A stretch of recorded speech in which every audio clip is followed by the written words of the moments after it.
There's Fox. We can look at what's on air. There's what they say on the corporate side. Here's our orderly transition. And then there's all this other hidden stuff behind the scenes. Why is it, do you believe, important for readers, for society to understand what's behind the scenes, and that some of the people selling this product, according to your reporting, don't believe in all of it? I think you want to understand what's motivating people here. I mean, what is the real thing? Is it, and this is an interesting thing that people criticize, look at Fox and criticize Fox by watching it and saying its politics are bad, which is absolutely true. It tells lies, it's corrupt.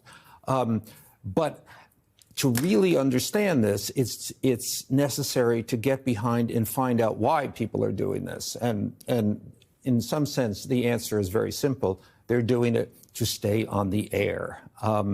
It's a kind of it's a desperate atmosphere. It's run by ratings every 10 minutes.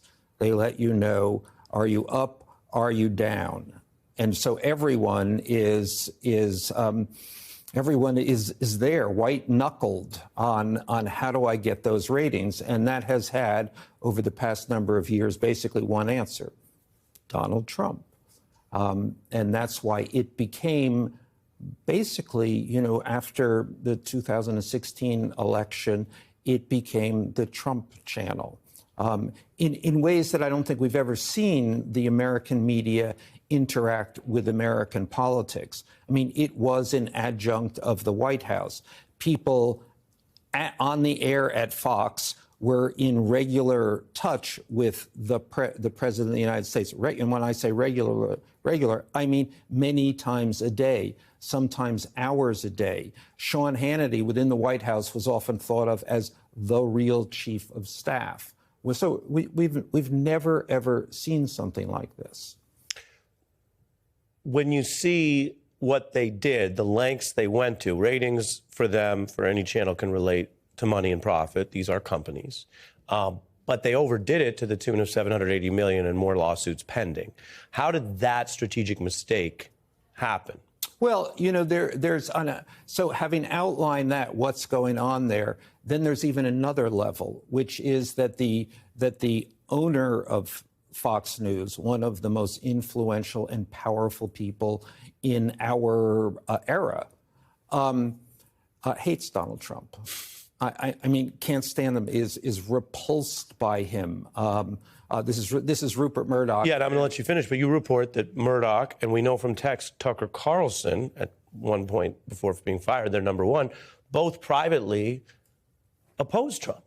Absolutely. But of course, Rupert Murdoch, Tucker Carlson was just the employee doing what he had to do. Rupert Murdoch owns the place. So he could have at any time said no. But the question is, could he have? And, most recently, over the past little more than a year, he actually decided to say no. And his answer was Ron DeSantis. So that has not exactly worked out. So in effect, and it's kind of, Rupert Murdoch is 92. It kind of becomes a kind of tragic irony. He always wanted to make an American president, and he did. But the joke was that president is Donald Trump, and now he wants to unmake him, and it certainly appears he can't do that either. Was Tucker Carlson fired because of the Dominion lawsuit? Absolutely. How do you prove that? Well, I've spoken to literally as many people as you can speak to, and it's very hard to prove what they set up as a negative. In other words, nobody was saying this. It's not part of the deal. It's a kind of gentleman's agreement, or it's a kind of, politesse.